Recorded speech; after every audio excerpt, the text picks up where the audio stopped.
Are you seeing the APC? Yes, I am. But I mean, APC, in Hausa they say APC Tagumi. What does that mean? Watch and see.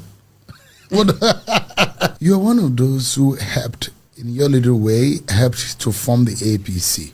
Yes. But the last 8 years of Buhari, 2 years of Bola Tinubu, 10 years in total, are you proud of what you helped to form? No, I'm not. I'm really not happy. I thought APC was really ready for victory. We did not know how to manage victory, and I don't think we were ready for governance, truly ready. You see people screaming, oh, I'm for the people, I'm for the people. But once they get there, you'll be asking, is this the same person that I used to know? So a lot of people, Nigeria is a very funny country. So that's why sometimes it's really hard to believe anybody that comes with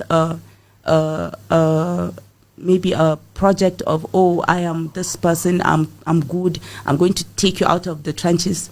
It's all a lie. If I'm going to run for office, I'll never make promises. Like you have to make campaign. Yeah, you have to, but manifesto. There is a way you can make promises that will not, because when you get there, it's completely different. You would think that when you get there, oh, I can just. So government is a messy place. Yeah, it is. It is. Are you disappointed with the Tinubu government's performance? A little bit. I am. Truly, I am. Because I feel like, for example, if a policy is going to be introduced that will affect the people, there should be something that should be replaced before that is being taken off. You can't just give birth to a child and the child will start running. There are processes. They start sitting, crawling, before they start the 1 step, 2 step and running.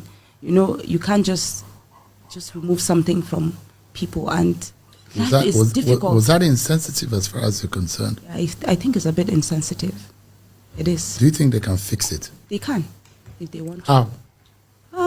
They should get experts, people that know the job. And they should. And the people then, is it that they don't know the job? No, they don't. Most of them don't.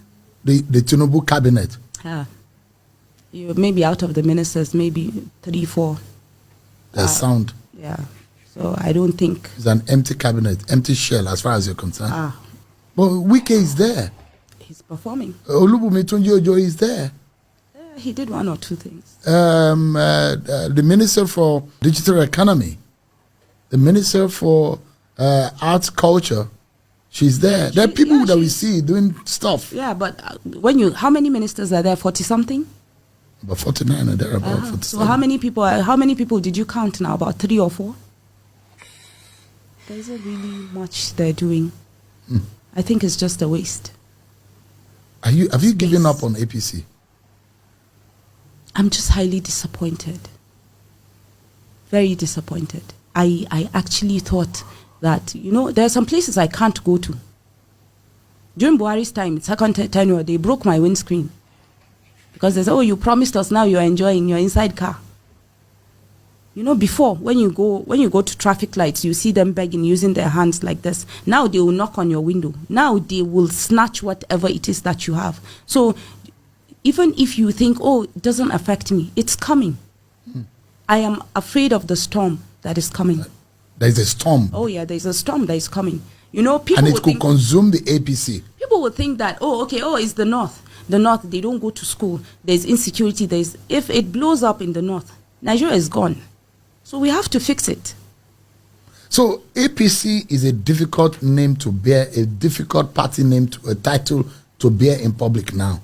Is that dangerous? Yes, it is. Let me tell you, there was a reconciliation meeting we had at Women's Center for FCT APC members. I only saw 1 APC cap. A lady called me last week. She said, we need to start a support group to start campaign for 2027. I said, so what do you want us to do? We should call women. I said, call women. You want to call women with me? I said, don't call me. What do you want me to tell them? I've already used my goodwill. I've already said, what I'm supposed to say. What do you want me to go and tell them now? So that they will eat me and you. I said, no, go. I'm not doing. Are you giving up on the chances of young people in politics and possible the development of this country? You see, we young people were worse in Nigeria. We're worse. We're not even ready. We're not ready. I have a program called Ario 100% Focus. We have an event tomorrow in Kaduna.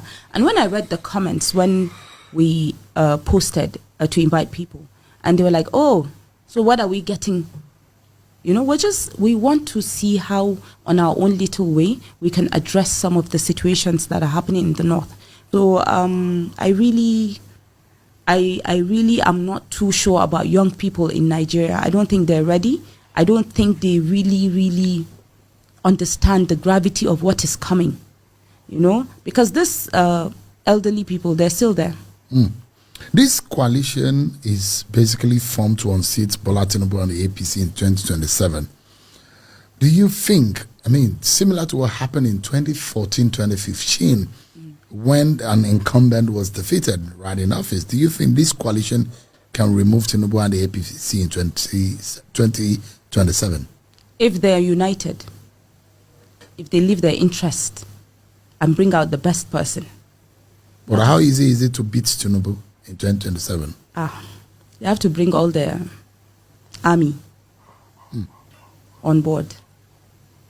You know, it's not easy when somebody is in power. You know, and then if you come attacking somebody or you come fighting somebody that is in power and is just one whole person and he has a whole lot of team for him, and then you come scattered, there's no way you can make it. As a northerner, what is the North saying about Tinubu? Honestly, I don't have good reviews. It's really bad. It's really bad. Do you think the North will vote for Tinubu? Maybe 30% or less. Or less. It's going to be worse than the last election, 2023? Oh yeah, it's going to be. It's going to be. What do you think the chances of Tinubu winning this election on a scale of 1 to 10? It is going to be the toughest battle that he will ever see. In 2027, there has been the agitation that power remains in the South. Do you buy that sentiment? I don't buy the idea of power North, power South. I believe the best person should lead. Even if you cause rancor, national rancor, to say the Southern man is just worried run for 8 years, the Southern man is there only for 4 years. If Obi can lead Nigeria and make Nigeria better and turn Nigeria better than Dubai, I'll support him. But the thing is now, let me tell you, each and every one of us are too scared now of supporting people. Because we've done it before. We had this hope that, oh, this person is better. Oh, once this person comes in, he's going to change things. And it didn't work out that way. So what is in the mind of a person is in the mind of a person. So I don't really... Nigeria is a very complex society where we've already been divided across, regions, across religion, across tribes and stuff. So everybody wants a piece of that cake. So I believe that Nigeria should be allowed. Nigeria should be should be governed by somebody that is capable, that is competent. Have you given up? Almost. What do you think can be done to revive your hope? Do we even have it anymore? We need selflessness. We need to put Nigeria first. That is the most important thing. When you put Nigeria first, then not you. Most people go there because they feel like, okay, this is the new venture that I will make money. And I feel like that is what is giving us all this backwardness. Our system is so bad that even if you have good intentions and you get there, it will never work. So anybody that leaves, people are saying Goodluck was better than Buhari. People are saying Buhari is better than Tinubu. That is how it will keep going if we do not fix the system. So it's about the system. It's not even about the people. If the system works, the system will deal with the person. So I think we need to fix that, and we need to put Nigeria first. Zainab Buba Galadima, such a pleasure talking to you. And like I promised President Bola Tinubu, even if the 36 state governors defects to APC and he appoints Sheyi Tinubu as the chairman of INEC, and maybe he will appoint his wife, the Chief Justice of Nigeria, and INEC will be the last institution to decamp to APC, they are going to be defeated in 2027 because it's we versus them. Nigerians should buckle up for 2027 because the battle line has been drawn by the government of President Bola Tinubu, which has declared war against the Nigerian people. The government has weaponized the poverty, hunger, and hardship, and has popularized corruption, impunity, and injustice. The only option we have now is to align with the coalition movement. This is why I like Aisha Yusuf of a person. She speaks her mind. You don't care what you're thinking. She speaks that thing that is her mind. Listen to what she's telling them on the people of the coalition. So let me go back to the Mr. Peter Obi conversation where everyone is sort of like, oh, you know, where these people are like, he should run as vice. Me, and I'm giving you people my word now. Let us say I'm not talking.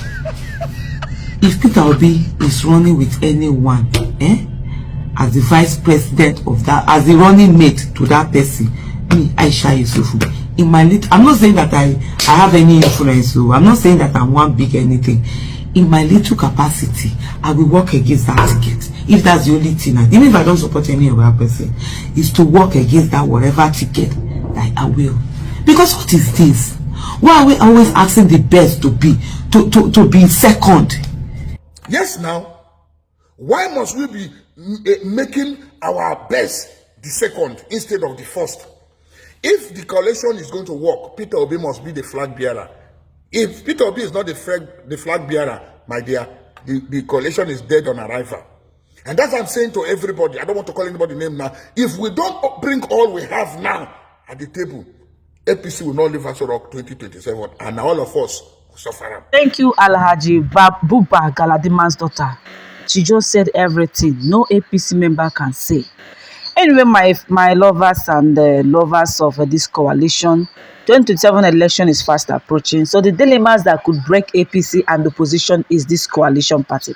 As Nigerian heads towards the 2027 general election, both the ruling All Progressive Congress APC and the opposition parties, they are all grappling with deep internal challenges that could threaten their chances at the polls. So political observers warn that if these tensions are not carefully managed, they could fracture party bases and reshape the electoral map. APC faces zoning tensions over VP slot. Within the APC, a fierce debate is brewing over whether to retain Vice President Kashima Shettima on the 2027 ticket. If Shettima remains as running mate, the party will risk alienating powerful interests in the Northwest, where influential politicians such as Rabiu Musa Kwankwaso, Abdullahi Ganduje, or Barua Jibrin are believed to be eyeing the vice presidential slot.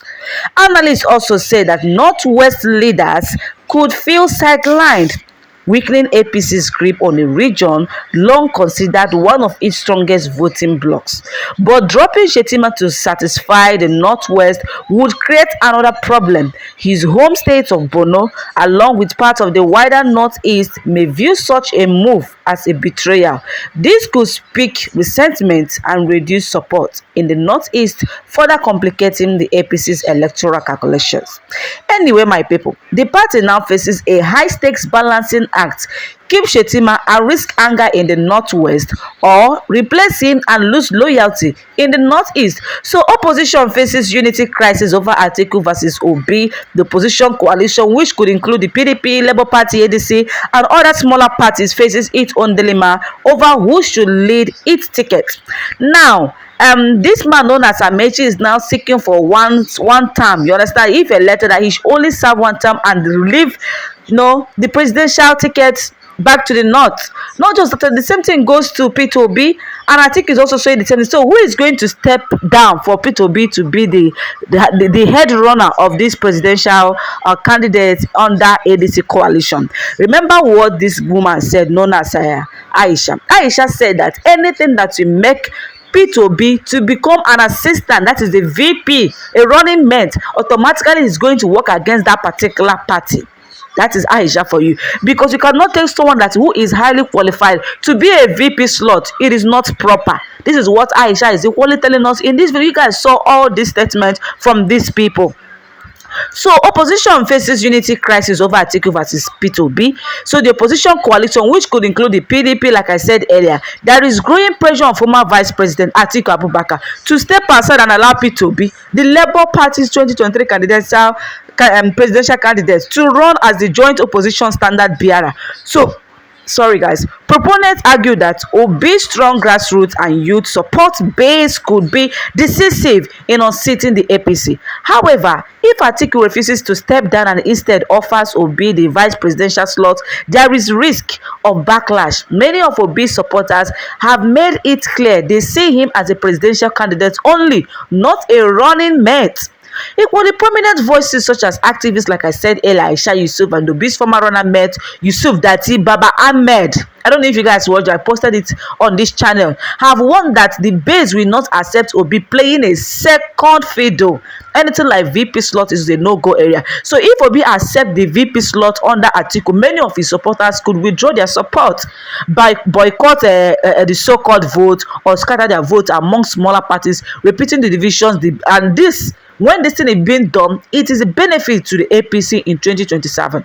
In case you don't know. So the stakes for 2027, both APC and the opposition therefore face tough strategic choices.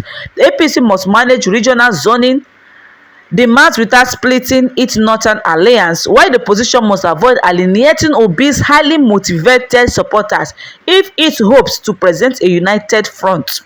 Political insiders suggest that if both camps try to balance these pressures, Nigeria could see dramatic realignment in 2027.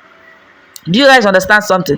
So when this thing is happening with potential matchups such as Tinubu / Kwankwaso on one side and Obi / Erufai on the other hand, ultimately how these dilemmas are resolved could decide who emerges victorious in Nigeria's high-stakes 2027 presidential election. But do you think that even if P2B is being the head of the coalition ADC presidential candidate come 2027, do you think that he will win or not? Remember that Tinubu is a corrupt man who knows the strategies to manipulate things. Anyway, I pray that this time around, even though if INEC is being manipulated by Tinubu, that at least when they challenging the upper hands, we have to challenge this Tinubu victory, that at least the victory, the real victory will emerge. That is all I can say, because Tinubu is really a corrupt man who can do anything to remain in power, who can even kill to remain in power. Remember in 2023 election, the man keep telling his supporters, keep telling his thugs, grab it, take it by force, don't grab it from them as if your life depends on it. This is what this man was. It's all over there on the social media. So I don't know if so. At least many of you have seen that video of Tinubu telling people during his campaign, grab the ballot box, take it by force as if your life depends on it. Don't allow them to do anything. Do anything possible to ensure that APC is winning. This is Tinubu's campaign, you know, telling his talks to do everything humanly possible to ensure that APC wins that 2023 election. And lo and behold, APC was still declaring, even though that it was P2B that won the election, because of our failed INEC system.